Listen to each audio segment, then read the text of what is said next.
शिवाजी महाराज और सिद्दी की नौसेना लड़ाई भूमिका। शिवाजी महाराज केवल एक महान योद्धा और कुशल प्रशासक ही नहीं, बल्कि भारत के पहले ऐसे शासक थे जिन्होंने समुद्री शक्ति को समझा और एक संगठित नौसेना की स्थापना की। 17वीं शताब्दी में भारतीय समुद्र तटों पर विदेशी ताकतों, पुर्तगाली, डच, ब्रिटिश और मुगल का प्रभुत्व था। साथ ही अफ्रीकी मूल के सिद्दी योद्धा भी पश्चिमी तट पर एक मजबूत शक्ति के रूप में स्थापित थे। शिवाजी महाराज ने इस खतरे को पहचाना और एक शक्तिशाली नौसेना बनाकर समुद्री शक्ति में मराठों को आत्मनिर्भर बनाया। शिवाजी महाराज की नौसैनिक रणनीति अद्वितीय थी। उन्होंने महसूस किया कि यदि मराठों को एक मजबूत राज्य बनाना है तो उन्हें समुद्री मार्गों को नियंत्रित करना होगा।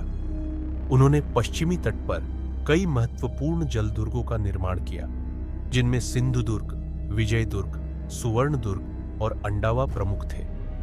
ये किले समुद्री मार्गों की रक्षा के लिए बनाए गए थे और मराठा नौसेना के संचालन के मुख्य केंद्र बने। शिवाजी महाराज की नौसेना दुश्मन की बड़ी और भारी जहाजों पर तेजी से हमले करती और फिर तुरंत गायब हो जाती। मराठा नौसेना के निर्माण में शिवाजी महाराज के कुशल सेनापतियों की अहम भूमिका थी। उन्होंने मायनक भंडारी, लखम सावंत, दत्ताजीराव और कान्होजी आंग्रे जैसे अनुभवी नौसेनाध्यक्षों की नियुक्ति की। मराठा जहाजों को हल्का और तेज बनाया गया था ताकि वे जल्दी गति पकड़ सके और गुरिल्ला युद्ध की रणनीति अपना सके।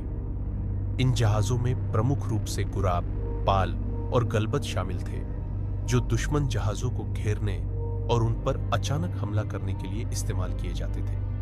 मराठा नौसेना का सबसे बड़ा प्रतिद्वंद्वी सिद्दी, जौहर और सिद्दी मसूद की नौसेना थी, जो मुरुड जंजिरा पर शासन करते थे। सिद्दी, जो अफ्रीकी मूल के योद्धा थे, मुगलों और आदिलशाही सल्तनत के सहयोगी थे। उनकी नौसेना को मुगलों और पुर्तगालियों का समर्थन प्राप्त था, जिससे वे मजबूत बने रहे। मराठा और सिद्दियों के बीच कई वर्षों तक संघर्ष चला। मुरुड जंजिरा किला अरब सागर में स्थित एक अपराजेय किला था, जिसे अजेय किला भी कहा जाता है। शिवाजी महाराज ने इसे जीतने के लिए कई बार प्रयास किए। उन्होंने 1675 में एक विशाल घेराबंदी की, लेकिन सिद्दियों की मजबूत सुरक्षा और विदेशी सहायता के कारण मराठा इसे जीत नहीं पाए।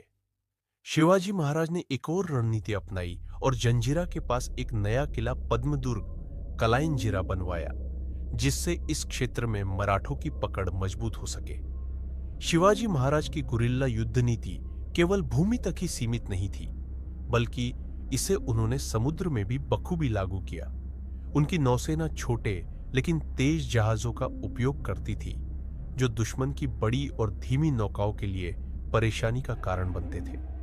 मराठा युद्धपोत रात में दुश्मन के जहाजों पर हमला करते और फिर तेजी से पीछे हट जाते।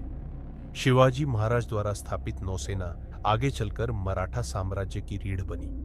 उनके सेनापति कान्होजी आंग्रे ने इस परंपरा को आगे बढ़ाया और मराठा नौसेना को अजेय बना दिया। उन्होंने न केवल सिद्दियों को हराया, बल्कि पुर्तगाली, डच और अंग्रेजों की नौसेनाओं को भी चुनौती दी।